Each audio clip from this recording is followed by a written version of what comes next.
संसार के सभी माता पिता अपने बच्चों को अच्छी शिक्षा देते हैं, फिर चाहे वो ईश्वर हो या फिर आम मनुष्य। सभी अपने संतान को उच्च गुण देते हैं ताकि वो संसार में सुख समृद्धि पा सके और सभी को सुख समृद्धि दे सके। इसी प्रकार से महादेव और माता पार्वती भी गणेश जी को बहुत सारी शिक्षा देते हैं।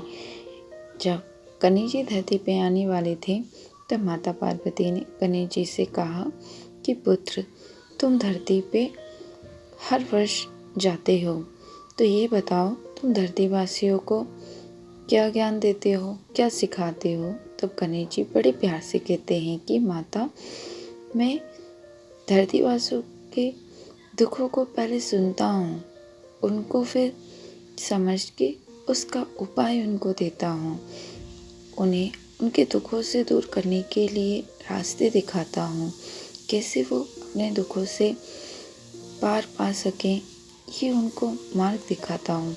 तब माता गणेश जी की बातों पे बड़ी प्रसन्न होते हैं, कहते हैं कि पुत्र, इतना सब तुम कैसे सिखाते हो। तब गणेश जी मुस्कुराते हुए कहते हैं, माता, पिताजी और आपने ही तो मुझे ये सारी शिक्षा दी है। तब माता कहती हैं कि तुमने सारी शिक्षा अपने ध्यान में रखी। तभी गणेश जी कहते हैं कि हाँ माँ, संतान का कर्तव्य है कि उसके माता पिता जो भी उसे शिक्षा दें उसको समझ के उसको अपने जीवन में पालन करे और अपने जीवन में उस चीज़ का प्रयोग करे, तभी संसार में वो नाम कमा सकता है। तब माता पार्वती गणेश जी की बातों पे बहुत प्रसन्न हुई, क्योंकि वो चाहती थी कि उनके गणेश जी सदैव संसार में अपना नाम ऊंचा करे, सभी के दुखों को दूर करे, सबको सुख समृद्धि दे। सदैव जब भी कोई व्यक्ति दुख में हो तो गणेश जी का नाम ले तो उसके दुख तुरंत के तुरंत खत्म हो जाए। उनके गणेश जी सारे दुखों को हर ले, इसीलिए संसार में गणेश जी को विघ्नहर्ता कहा जाता है।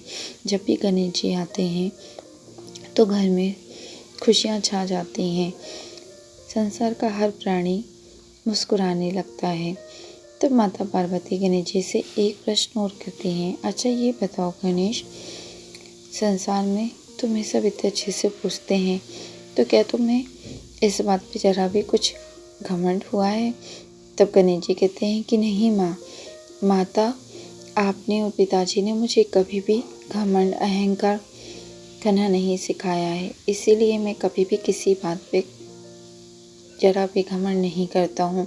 मैं तो सदैव एक छोटे से लड्डू पे, मोदक पे प्रसन्न हो जाता हूँ। अगर कोई मुझे प्यार से लड्डू और मोदक देता है मैं उसका हो जाता हूँ। मैं तो सभी के सारे दुखों को तुरंत दूर कर देता हूँ और सबको खुशियाँ देता हूँ। मुझे किसी भी मोह माया का कोई भी मोह नहीं है, क्योंकि आपने मुझे सभी अवगुणों से पूरी तरह से आज़ाद जो कर रखा है।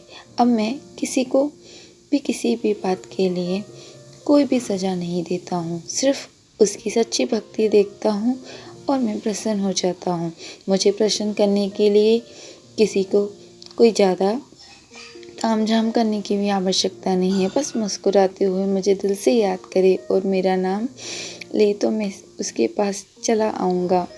हम सब भी गणेश जी को दिल से याद करते हैं और कहते हैं, ओम गं गणपति नमो नमः।